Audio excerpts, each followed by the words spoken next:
Dios ha guiado tu camino y a tu lado siempre está. Sus promesas cumplirá y a su tiempo lo verás. Eres parte del pueblo de Dios, Él te levantará, te restaurará y tu victoria llegará. Fuiste llamado y escogido, a su voz has respondido. Es tiempo de creer. Centro Victoria, nacimos para vencer.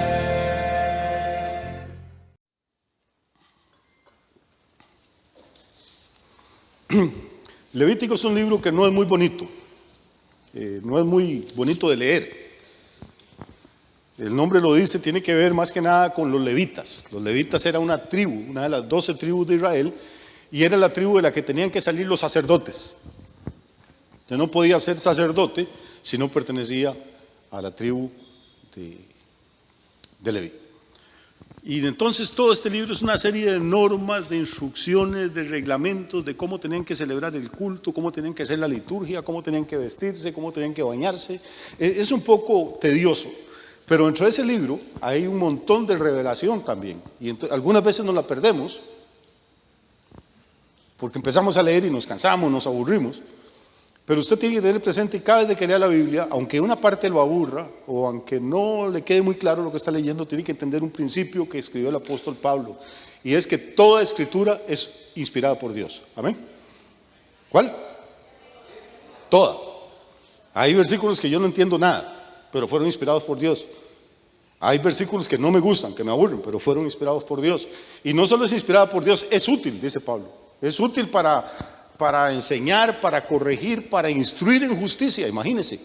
Entonces, cuando topamos con un texto que no entendemos o que no es así como muy simpático para leerlo, pues lo que tenemos que hacer es ser humildes y decirle: Dios, en este momento no entiendo ni jota de lo que estoy leyendo. Voy a pasarme al Nuevo Testamento y más adelante, con tu Espíritu Santo, dame sabiduría para poder entender qué es lo que me estoy perdiendo ahí. Amén. Muy bien. Damos un saludo a todos los cientos y cientos de hermanos y hermanas en todo el mundo que nos siguen a través del canal de YouTube de Producciones Centro Victoria. Estamos felices de poder llegar hasta ustedes, agradecidos con su apoyo, agradecidos con sus me gusta y agradecidos cuando usted comparte el mensaje con otras personas, porque así nos ayuda a extender el mensaje. Levítico 25, entonces, es un capítulo de este libro que les digo que a veces no es como muy emocionante, pero vamos a buscar ahí unos textos que nos van a sorprender, que yo creo que nos van a sorprender. Dice el versículo 47, el capítulo es muy grande, no podemos leerlo todo, pero usted lo puede leer en su casa. Tiene que ver con la esclavitud, con los siervos, si los esclavos eran extranjeros, si eran israelitas, bueno, una serie de cosas. Pero el versículo 47 empieza a dar una serie de instrucciones que parecen de pronto también aburridas, pero que cuando empezamos a reflexionar sobre ellas, nos vamos a dar cuenta que tienen una enseñanza riquísima, que tienen una revelación extraordinaria para nosotros. Dice así: si el forastero o el extranjero que está contigo se enriqueciere, y tu hermano que está junto a él empobreciere, y se vendiere al forastero o extranjero que está contigo, o a alguno de la familia del extranjero, después que se hubiere vendido, podrá ser rescatado. Uno de sus hermanos lo rescatará. Volvemos al 47. Vamos a leerlo un par de veces a ver si se nos graba mejor. Está hablando de una situación aparentemente hipotética. Dice: si el forastero o el extranjero que está contigo se enriqueciere, y tu hermano que está junto a él se empobreciere, y se vendiera el forastero o extranjero que está contigo, o alguno de la familia del extranjero, después que se hubiera vendido, podrá ser rescatado. Uno de sus hermanos lo rescatará. Tal vez cuando leemos esto la primera vez, repito, todo está en el contexto de una serie de leyes levíticas sobre la esclavitud, sobre la servidumbre. Entonces la primera vez lo leemos y le pasamos por encima. Pero cuando tenemos en mente que toda la escritura es inspirada por Dios y que toda es útil, y uno dice: bueno, ¿para qué me puede servir esto si en Costa Rica no hay esclavos? Si hoy teóricamente ya no hay esclavos en ninguna parte del mundo, si hoy ya nadie tiene que venderse por deudas. Está hablando de un tiempo bastante lejano.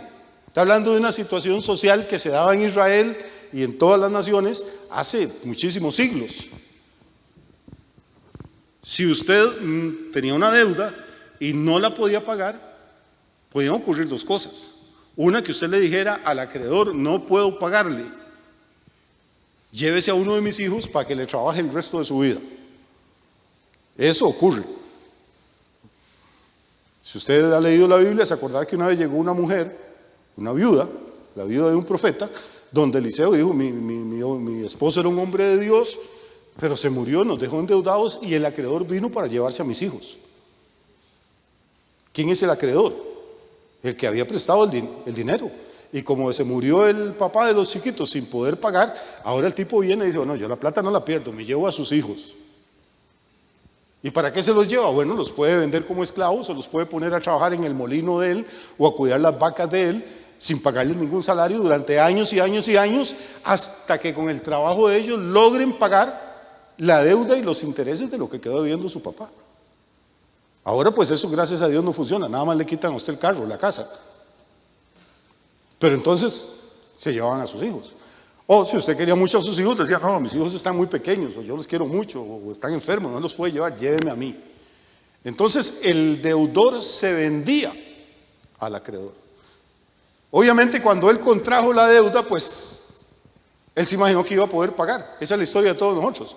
Compramos algo a crédito porque creemos que lo podemos pagar. No nos imaginamos que nos podemos enfermar, que podemos tener un accidente, que nos pueden despedir del trabajo. Usted hace números y dice: no, con lo que yo gano, pago la luz, el agua, la comida, el alquiler y me alcanza para pagar 80,000 pesos por mes. Yo compro el lote. Pero después algo cambia en su situación y resulta que ya no le quedan los 80,000 colones para pagar el lote, y el banco, la cooperativa, la mutual, el prestamista, quien sea, con muchísimo gusto viene y recoge lo que usted había hipotecado. Y no le devuelve ni un 5. Usted pierde la plata que pagó y pierde los intereses. Entonces, la deuda siempre es una situación muy difícil. Siempre lo ha sido. Nada más que en esa época era más difícil que ahora, porque no se refería solo a que la garantía era un bien inmueble, como una finca, un lote o una casa, o un bien mueble, como una motocicleta o un carro, sino que la garantía era su propia persona. Usted no paga, se lo llevan a usted. Y si usted no quiere ir, se llevan a sus hijos. No era tan fácil la situación. Y lo que nos está poniendo el versículo 47 es una situación en la que alguien que no es de su país, alguien que es un extranjero o un forastero, llega a vivir en medio de su pueblo, y repentinamente esa persona empieza a prosperar, empieza a hacerse rico, empieza a hacer negocios. ¿Vemos eso hoy en día en nuestro país o no lo vemos? Piense un momentito. Hace 50 años o 40 años, si a usted en Dominical o en Escaleras o en La Huita alguien le hubiera regalado un lote, usted se vuelve enemigo de esa persona. ¿Y para qué quiero yo un lote ahí? Eso es un culebrero, un calor, no, eso es un charral, unos barrancos. Bueno, para la gente no valía nada, para los ticos. De pronto empiezan a venir extranjeros. Hay todo un pueblo ahí que se llama Ojochal, en la costa. Yo creo que algunos conocen. Ojochal era una montaña. Nadie daba ahí una peseta por nada, la tierra no valía nada. De pronto vino un canadiense y compró como 200 o 300 hectáreas. Y el señor se las vendió en cualquier cosa. Feliz se fue el viejito con la plata. El canadiense nada empezó a sacarle fotos, lo dividió como en 200 lotes de 1 hectárea cada una y empezó a mandar las fotos a Canadá. Y con la primera hectárea que vendió se ganó toda la plata que había pagado por las 200. Y el que vino de Canadá vino y construyó una casa, entonces el lote de la par ya valía más, porque no estaba a la par de un charral, sino de una casa de habitación. Entonces el segundo lote lo vendió más caro, y el tercero lo vendió más caro, y ya estaba a la par de 2 casas. Y usted va ahora ahí, todo eso está lleno de panaderías, de restaurantes, de cosas, pero ninguna dice Juan Sánchez. Todas son italianas, españolas, europeas, canadienses, franceses. De pronto, como que el extranjero viene, y como nosotros no sabemos valorar lo que tenemos, y no tenemos ni imaginación, ni capital para explotarlo, el forastero viene y de pronto se enriquece.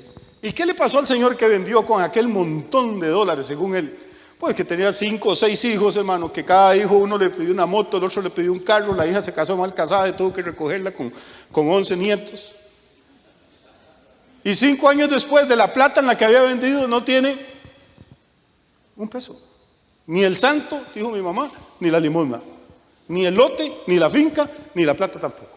Y entonces de pronto vemos que el extranjero vino y enriqueció. Y el natural del país, que creyó haber hecho un gran negocio, vendiendo lo poco que tenía, se empobreció.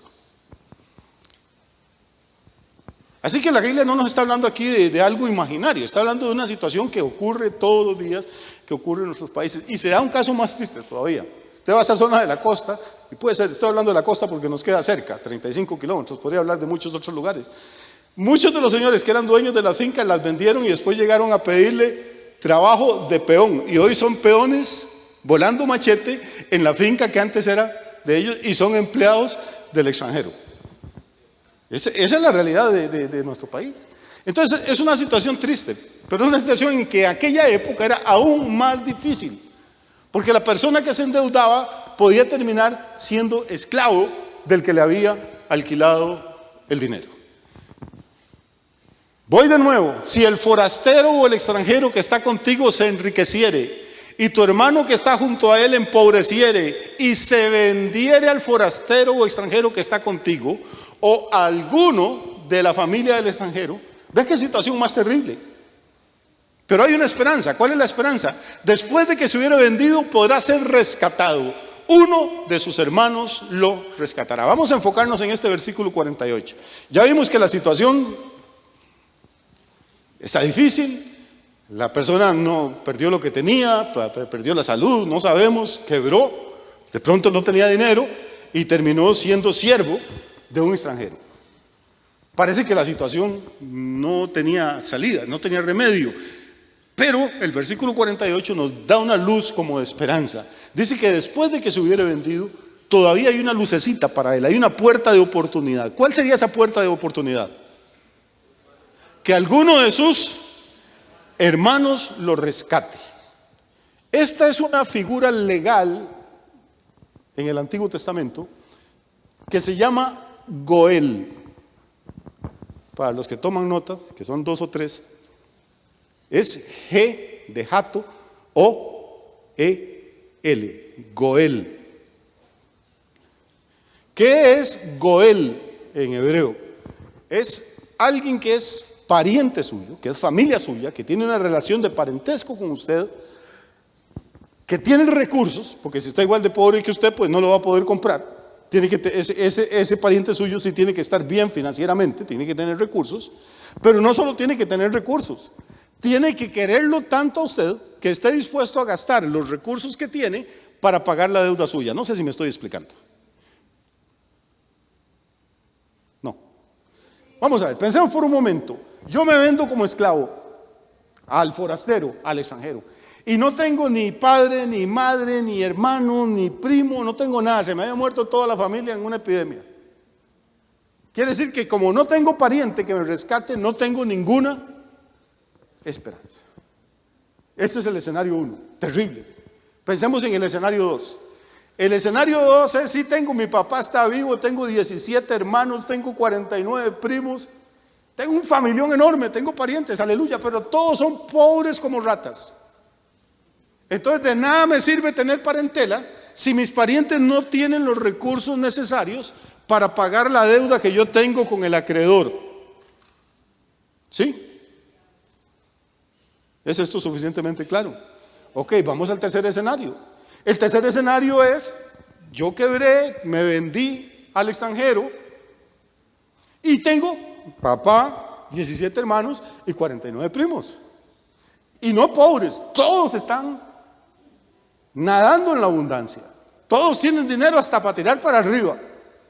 Y cuando yo le mando una carta a algún primo o a mi hermano diciendo: mira, estoy en esta situación, ve a ver si me puede echar una manita, me dice: papá, no puedo, es que estoy guardando para comprar un carro, y yo para comprar una finca, y yo voy de luna de miel para el Asia, y yo quiero construir una casa. Entonces, ¿de qué me sirve que tengan plata? ¿De qué me sirve que tengan recursos si ninguno quiere redimirme? Usted tiene que entender una cosa: el Goel, el Redentor, tiene que cumplir con 3 requisitos. Requisito número 1, tiene que ser pariente suyo. No puede ser un extraño, tiene que ser su pariente. Número 2, tiene que tener recursos suficientes para cubrir la deuda suya. Y número 3, tiene que tener el deseo de redimirlo, porque de nada me sirve que sea familia, que tenga plata, si no quiere hacerme el favor de darme la libertad. Esto es más o menos la estructura como funcionaba esta institución en Israel y funcionó durante muchos siglos. De hecho, si usted lee el libro de Ruth, que debería leerlo porque es muy bonito y son solo 4 capítulos, el libro de Ruth, nos damos cuenta de cómo siglos después todavía estaba operando este sistema. Y Booz, el que se casa con Ruth, la redime, la compra, para decir una cosa, paga la deuda, se convierte en su Goel. Y a raíz de eso, nace Obed, nace Isaí, nace David, y 1000 años después nace el Señor Jesús. Si esta institución no hubiera existido, no hubiéramos tenido al rey David, ni hubiéramos tenido a Salomón, ni hubiéramos tenido a Jesús tampoco. Esto es importante, por eso le digo, aunque cuando uno empieza a leer la Biblia, de pronto se encuentra con versículos que uno dice, ¿qué sentido tiene esto hoy que no hay esclavos? Bueno, hermano, está ahí porque fue inspirado por Dios y porque es útil para instruir, para enseñar, para redarguir. Amén. Muy bien, vamos a seguir despacito, sin correr mucho. Volvamos al versículo 47 de Levítico 25 y volvamos a leerlo ahora con otra perspectiva.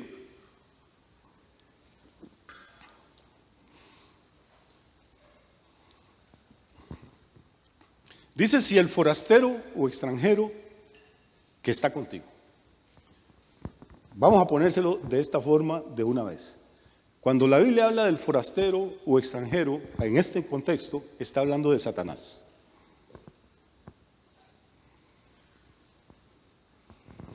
Ahorita voy despacio, no se quede viéndome feo, voy a ir despacio. Si no le queda claro, le pregunta a Med después, pues yo me voy. Pero esto va así. Esto tiene una aplicación no solo social, económica, sino que tiene una aplicación espiritual. El forastero o el extranjero que está contigo se enriqueciere. ¿Por qué le digo qué es un forastero? ¿Qué es un extranjero? Es alguien que no nació en mi país. Es alguien que no nació en mi país. Que llegó de otra parte, puede haber sido de la India, puede haber sido del África, puede haber sido de Panamá o de Nicaragua, pero llegó de otra región. Y Satanás no nació en este planeta. Satanás llegó de otra parte. Satanás no nació aquí, fue creado en los lugares celestiales, existe antes de que el planeta Tierra exista. ¿Cuándo llegó? No me quiero meter a eso. Pero Génesis 1.1 dice que en el principio creó Dios los cielos y la tierra, y Génesis 1.2 dice que la tierra estaba desordenada y vacía. Como Dios no crea nada desordenado y vacío, quiere decir que hubo un momento, después de que Dios crea los cielos y la tierra, en que este ángel, Lucero, se rebela en el cielo contra Dios y arrastra la tercera parte de los ángeles en su rebelión. Si usted lee Apocalipsis 12, dice que hubo una lucha, una batalla en el cielo, dice, lucharon el dragón y sus ángeles, y luchó Miguel con sus ángeles, y Satanás fue arrojado del cielo, echado fuera del cielo y arrojado a la tierra. Y de pronto en este planeta lindo, hermoso, que Dios había hecho,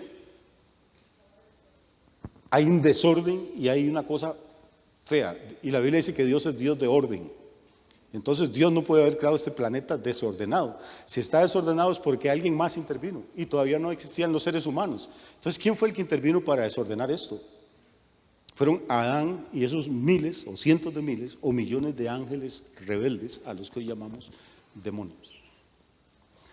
Pero Dios no tenía ningún plan, ningún deseo de dejar que esta tierra que Él había creado hermosa, que Él había creado bonita, no tenía ninguna ganas de entregársela a Satanás. Entonces Dios tenía un plan. ¿Y cuál es el plan? Yo voy a reconquistar la tierra. ¿Me están siguiendo o no? ¿Sí? Yo voy a reconquistar la tierra. ¿Cómo la voy a reconquistar? Muy bien, muy fácil. Voy a arreglar un pedacito pequeñito de ese planeta y voy a poner ahí a un ser hecho a mi imagen, conforme a mi semejanza, un ser hermoso, inteligente, santo. Y le voy a crear una compañera que sea compatible con él. Y ellos van a tener relaciones y van a tener muchos hijos y van a llenar la tierra. Pronto no van a caber en ese jardín que hice para ellos y van a tener que ir colonizando y explorando. Y va a llegar un día en que todo el planeta va a estar lleno de hombres y mujeres hechos a mi imagen, conforme a mi semejanza. Y a esa gente le voy a dar poder y autoridad. Y cuando Dios crea a Adán y a Eva, les dice: sojuzguen la tierra, domínenla, señoreen sobre ella. Eso es poder y autoridad. Entonces, tenemos una situación muy interesante. Ahora hay en este planeta una cantidad enorme de seres espirituales rebeldes, malvados, opuestos a los designios de Dios, pero también hay una pareja santa, bendecida, hecha a la imagen de Dios, que tiene una misión. ¿Cuál es la misión? Hello. Es llenar la tierra, fructificar, multiplicarse. Es lo que Dios le dice: fructifiquen, multiplíquense. Alguna gente cree que el pecado de Adán y Eva fue que tuvieron sexo. Hay que ser ignorante. ¿Cómo se iban a multiplicar Adán y Eva si no tenían sexo? No son las relaciones sexuales en el matrimonio el pecado. El pecado fue otra cosa.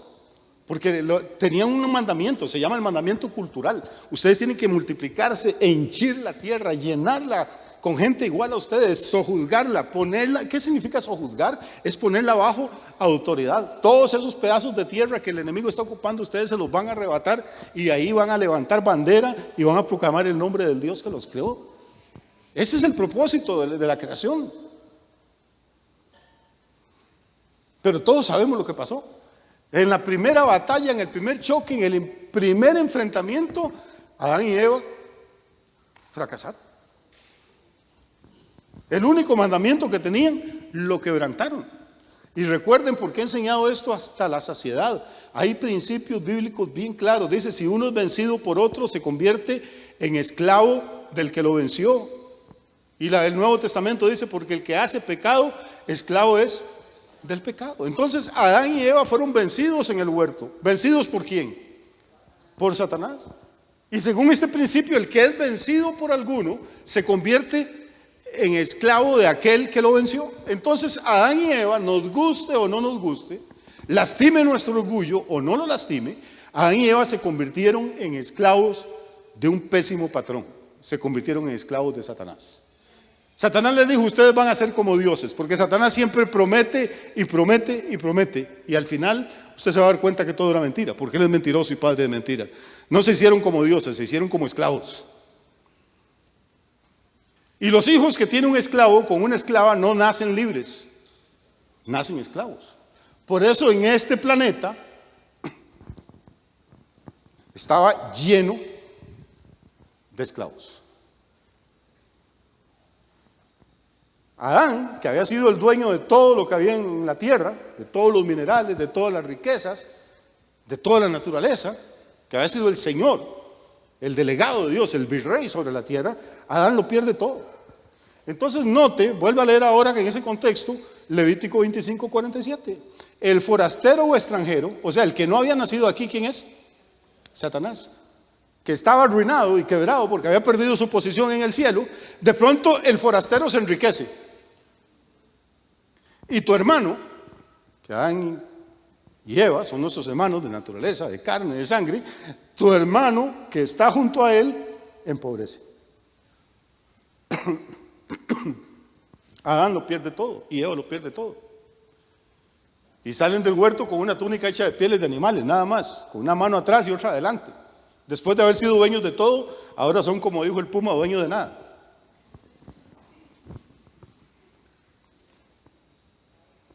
Entonces, lo que estamos viendo en la historia de la caída, en la historia de la creación, en la historia de la revelación de Satanás, es simplemente que se está desarrollando esta premisa que tenemos en Levítico 25:47.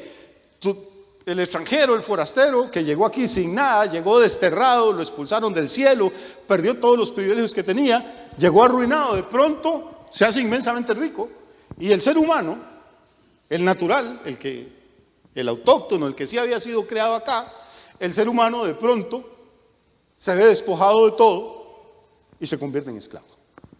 El forastero o el extranjero que está contigo se enriqueciere y tu hermano que está junto a él empobreciere, y no solo los empobreció, dice, volvamos al 47, perdón.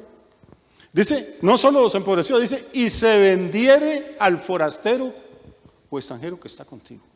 O sea, Adán y Eva se vendieron. Se vendieron, que era cuando usted tenía una deuda y no podía pagarla. Entonces se vendía como ¿qué? Como esclavo. Entonces no solo están arruinados, no solo están desconectados ahora de la vida de Dios, sino que están esclavizados. Esto nos molesta, yo entiendo que a la gente le choca, hoy nadie quiere predicar de esto. Miles de años después Jesús de Nazaret predicó a los israelitas de su tiempo y les dijo, si el Hijo libertare seréis verdaderamente libres, y se enojaron montones. No dijeron aleluya, qué promesa tan linda. Lo que dijeron es, ¿qué le pasa a este hombre? Nosotros nunca hemos sido esclavos de nadie. Oye, qué mentira. 300 años esclavos en Egipto, esclavos en Babilonia, esclavos en Asiria, esclavos de Grecia, esclavos de Roma, pero el orgullo no los dejaba aceptar eso. Nunca hemos sido esclavos de nadie. Sin darse cuenta que no solo ellos, sino los budistas, los católicos, los ateos, los evangélicos, y todos nacimos esclavos.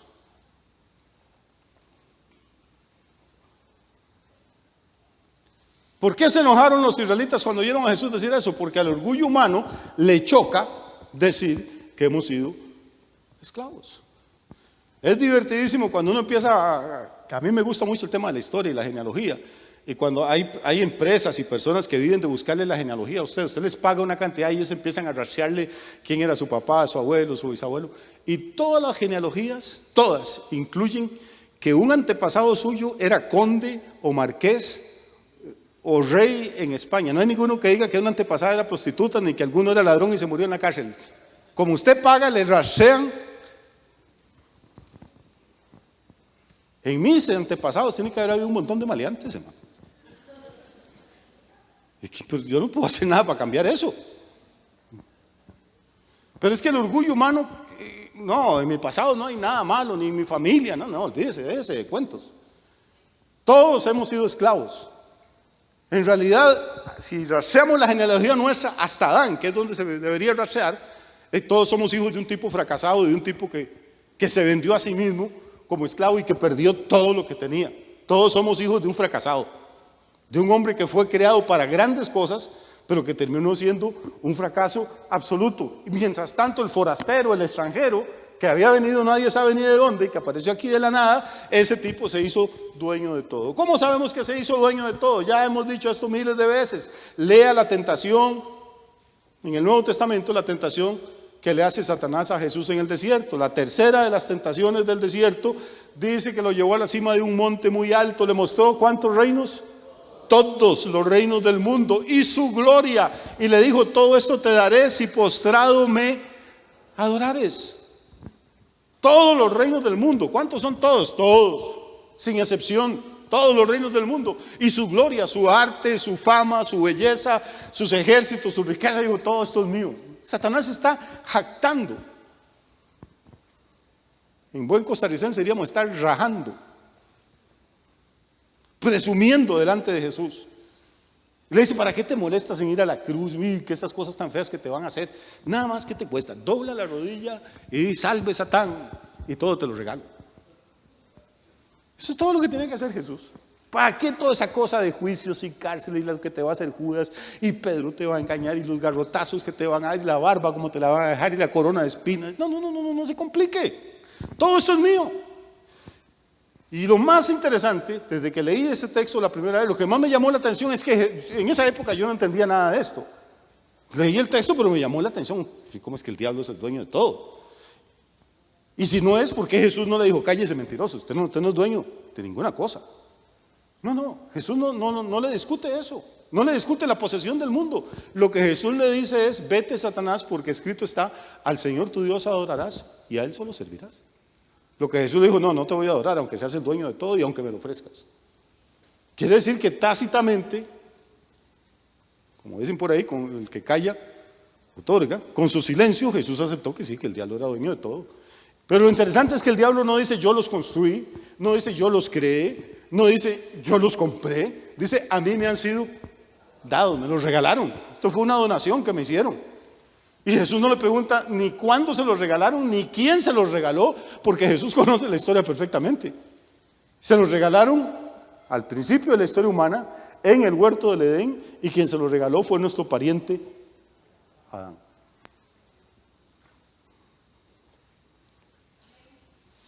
No sé si esto está quedando claro, hermano, pero es que es importante, si no luego no vamos a entender muchas otras cosas de la Biblia. Pasemos ahora hacia el versículo 48.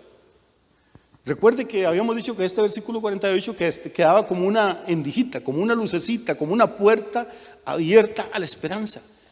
¿Qué situación más terrible si solo hubiéramos tenido el versículo 47 y no el 48? Si este versículo 48 lo quitamos de la Biblia, no queda ninguna esperanza para el ser humano. Íbamos a ser esclavos por toda la eternidad, a parir esclavos, a engendrar esclavos, a vivir esclavos y a morirnos como esclavos. No había ninguna esperanza. Pero el versículo 48, bendito sea Dios, dice, después de que se hubiere vendido, podrá ser rescatado. Ay, como que uno vuelve a respirar. Dice, bueno, no es una sentencia definitiva. Sí, cometió un error garrafal, sí, se arruinó, sí, quebró, sí, hizo mal el negocio, sí, desobedeció a Dios, nuestro pariente, pero bueno, dice el Señor que podrá ser rescatado. Levítico 25:48 dice que todavía le queda una carta por jugarse, que todavía le queda una última bala en la cámara del revólver, que todavía le queda una oportunidad de recuperar la libertad. Nada más que tampoco era muy fácil. Dice, podrá ser rescatado, uno de sus hermanos lo rescatará. Note otra vez la insistencia. Tiene que ser un pariente, tiene que ser alguien de la misma naturaleza. Porque alguna gente le dice a uno, pastor, pero sí, eso era tan fácil. Dios, es todopoderoso. El diablo es malo, y tiene cierto poder, pero no es todopoderoso. ¿Por qué Dios no vino y agarró a Satanás a patadas ahí en el huerto y lo agarró y le dio 3 vueltas en una cadena y lo echó al infierno de una vez y se acabaron todos los problemas? Hermano, porque Dios tiene que respetar las reglas del juego. Y las reglas del juego dice que el que tenía que rescatarnos tenía que ser pariente nuestro. Dios es nuestro creador, pero no era nuestro pariente. Él es espíritu, nosotros tenemos carne y huesos. Él es perfecto, nosotros imperfectos. Él es eterno, nosotros inmortales. Nosotros mortales.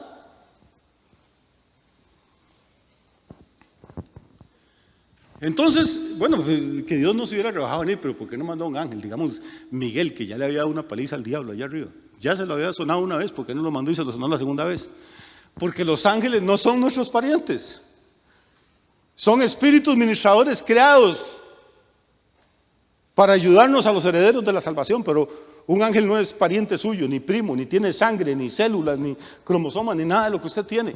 Tenía que ser alguien que tuviera nuestra naturaleza, tenía que ser un ser humano, no divino, no angélico, sino humano.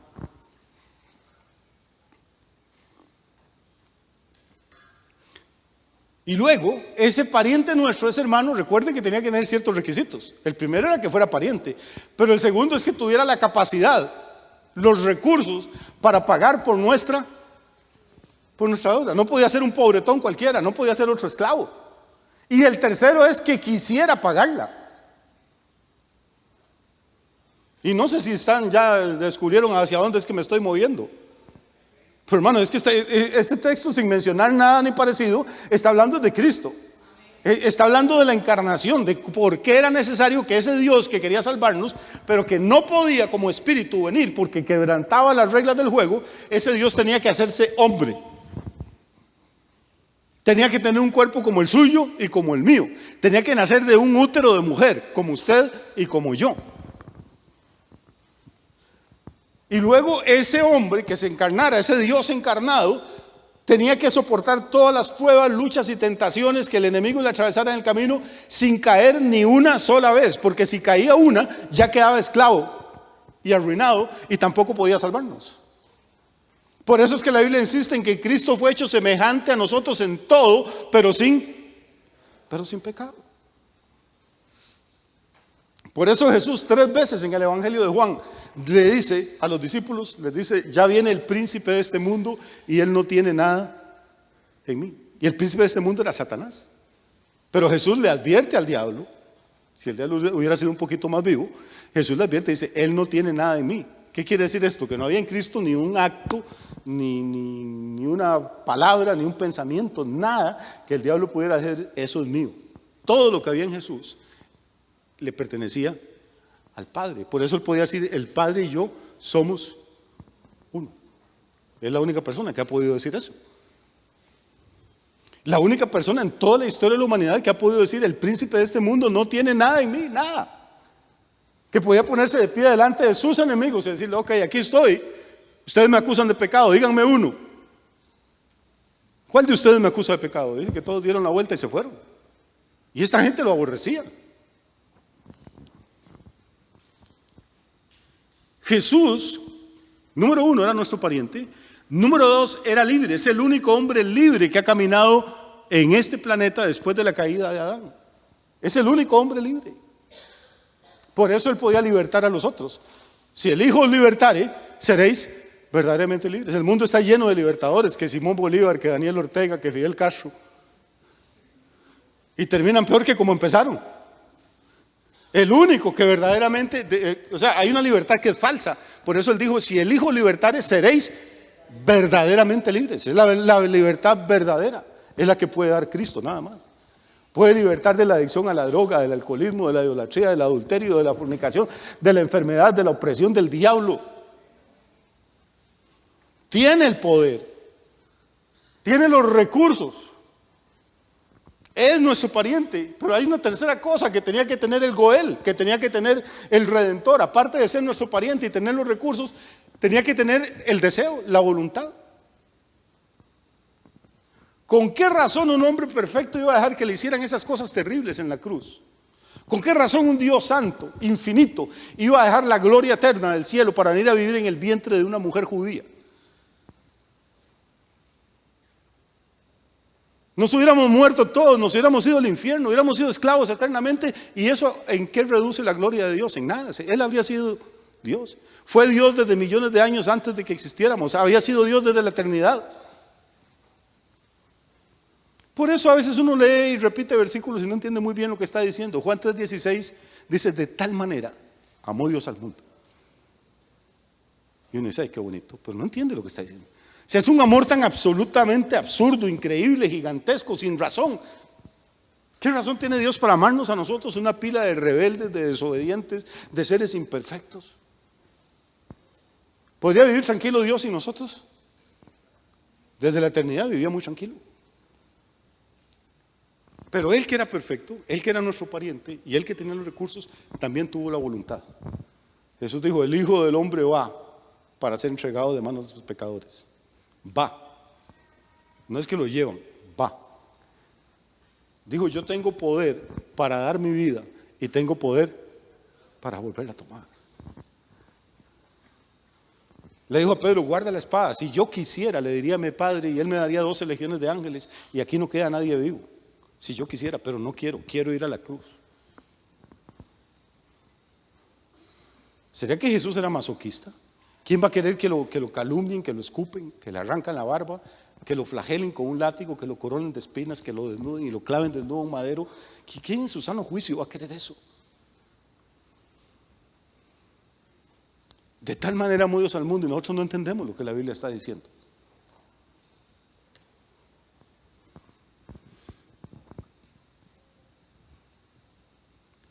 Mire, cuando uno está de novio, le parece que la pareja de uno es la persona. Usted dice, me pegué el gordo de la lotería.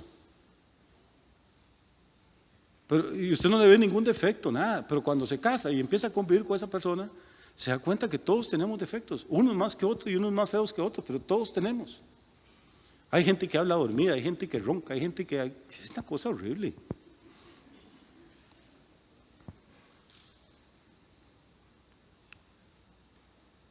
¿Y cómo nos cuesta a nosotros, que somos llenos de defectos, seguir amando y tolerando y soportando a la persona a la que ya le empezamos a descubrir defectos?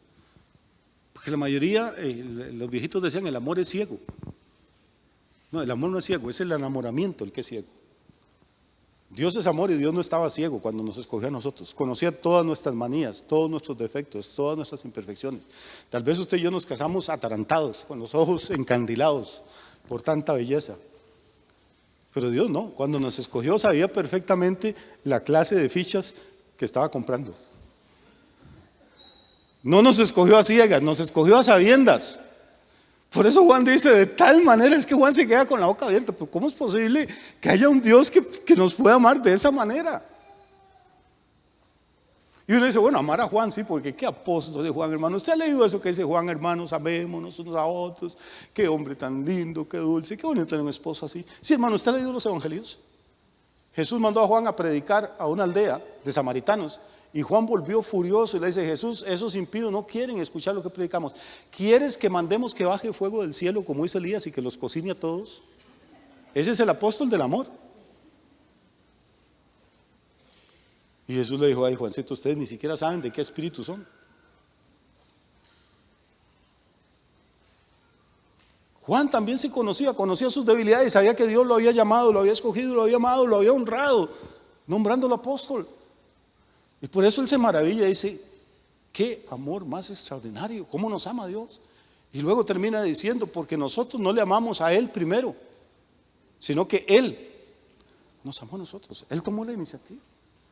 Cuando Cristo aparece, hermano, entonces Cristo es nuestro Goel. Tal vez siempre decimos que es el Salvador, el Sanador, el que bautiza con Espíritu Santo, todo eso es cierto. Pero lo más interesante es que Él es nuestro Goel, es nuestro pariente cercano. Es el que nunca fue esclavo y que tenía todos los recursos para comprarnos. Y el que estuvo dispuesto a pagar el precio. Y el apóstol, ¿con qué plata nos iba a comprar Jesús?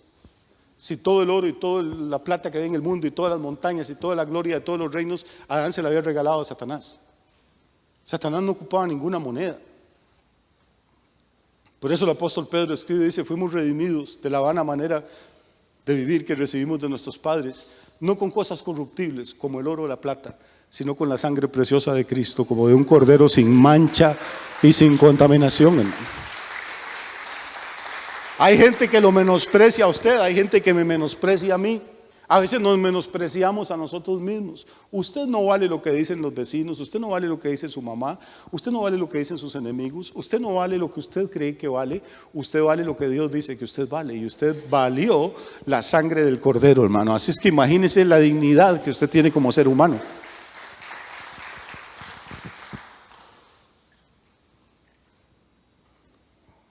¿Me dejan 5 minutos y termino esto para no volver después? Yo sé que ya muchos saben, pero siempre es bueno recordar de dónde nos ha traído el Señor. En Juan capítulo 10, no lo busque, créeme que ahí está. Hay una cosa muy interesante. Jesús empieza a hablar de ovejas y pastores y puertas en ese capítulo 10. Y dice que cualquiera que no entra al redil por la puerta de las ovejas, sino que entra por cualquier otra parte, es ladrón y salteador. Esto es un poquito extraño, porque cuando la Biblia habla de ovejas, normalmente se está hablando de seres humanos, de nosotros. Ya el salmista decía, pueblo suyo somos y ovejas de su prado. Las ovejas representan al pueblo del Señor. Hasta Mateo 25 dice que a un lado va a poner las ovejas y al otro las cabras. Hablando de los que se salvan y los perdidos. Entonces, las ovejas son una metáfora, un tipo del pueblo de Dios, de la gente, de los seres humanos. Y las ovejas viven en un aprisco o en un redil. No pueden andar sueltas por ahí, hermano, menos donde cae nieve, donde hace mucho sol porque se mueren. Hay que recogerlas. Y el redil tiene una puerta. Si tuviera muchas puertas y ventanas, los lobos se meten por todas partes. Entonces lo que dice el Señor es que los verdaderos pastores entran al redil por la puerta de las ovejas. Es una cosa extraña. Y que cualquiera que entre de otra forma es un ladrón y un salteador. Si usted se pone a analizar los versículos es extraño, pero no quiero desmenuzarlo mucho, nada más que quiero que piensen eso. Porque obviamente cuando está hablando de ladrón y salteador, nosotros sabemos de quién está hablando Jesús. La Biblia dice que el diablo vino para hurtar, para matar y para destruir. Ovejas, y las ovejas son seres humanos. Y las ovejas viven en un redil, entonces ese redil tiene que estar hablando del planeta tierra. Este es el redil donde vivimos las ovejas. Y hay una forma legítima de entrar a este redil, que es por la puerta. Y hay una forma ilegítima de entrar a este redil, que es por cualquier otra parte que no sea la puerta. ¿Cómo entró usted a este planeta?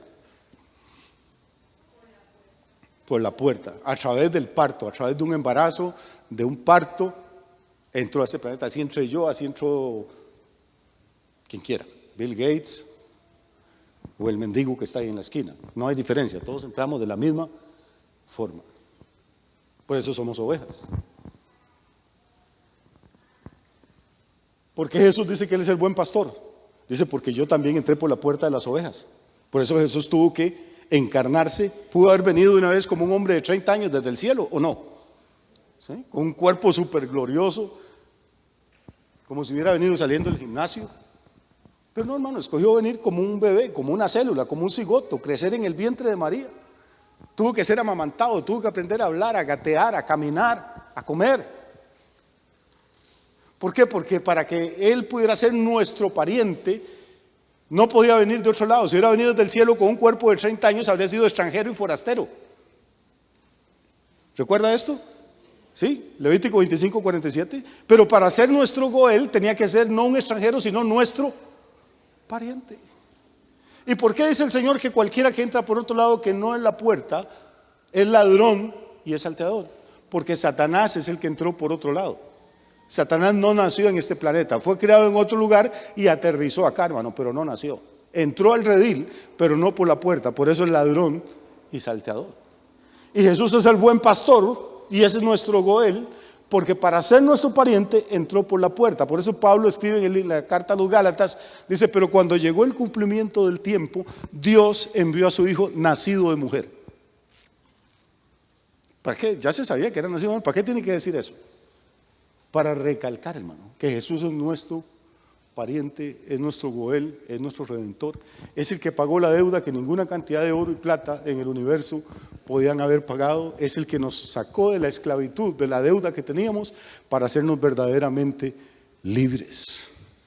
Y amigo, amiga, si usted nunca le ha entregado su vida a este Cristo, si nunca ha tenido una conversación seria con Él, si nunca le ha dicho, Señor, de verdad yo reconozco que he pecado, no una vez, muchas, y que solo no puedo cambiar, o sola no puedo cambiar, yo necesito tu ayuda, necesito tu perdón, tu misericordia, tu gracia.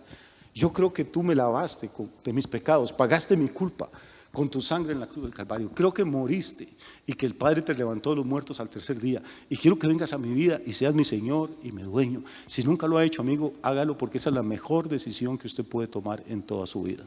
Va a cambiar su destino aquí en este planeta y va a cambiar su destino en la eternidad también. Que Dios les bendiga muchísimo esta mañana, que tengan una semana extraordinaria.